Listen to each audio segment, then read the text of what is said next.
The temperatures aren't too far away from average this morning. It's just a really quiet, warm, humid start to the day.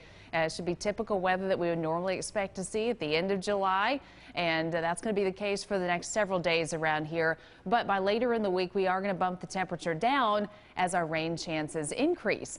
Well, as you can see here, we've got very quiet weather all across the southeast. A few showers off the coast of Florida and Georgia, but those aren't moving our way. High pressure center nearby, so the winds are really light here. Out to the west, blowing out of the south, and that's kind of feeding a front that's producing some rain over the northern part of Missouri and back into Oklahoma. It's going to take several days for that system to move closer to us. In a similar story here in the tropics, there's an area of disturbed weather in the eastern Caribbean. You can kind of pick out a counterclockwise spin here. Not too much to this. Upper level winds are not favorable for development right now, so it's got a low chance of development over the next 5 days. But by the weekend, as it moves to the northwest, should be over the central Bahamas by Saturday, at which point conditions might become a little more favorable for development. So we'll continue to track that. Meantime, it's going to be hot and mostly dry around here, especially across the upstate. We'll see some clouds developing with daytime heating, but the better chance of any pop-up showers or storms will be in the mountains, and even that should be very isolated.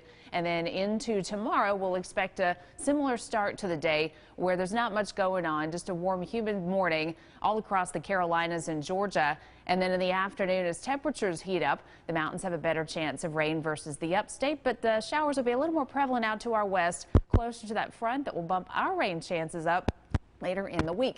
Well, as far as the rain check goes, only a couple days left in July, and it looks like we're going to end with a deficit. We've had 3.5 inches for the month over at GSP, 3.16 inches in Asheville. Still looking at a good surplus in Asheville. We're ahead of schedule by 1.79 inches of rain for 2019. Right now, 63 in Asheville, 67 in Spartanburg, and 64 right now in Lawrence. Here's your forecast for the next 72 hours. A hot day today, 91, 68 tonight, back into the 90s for tomorrow and Wednesday.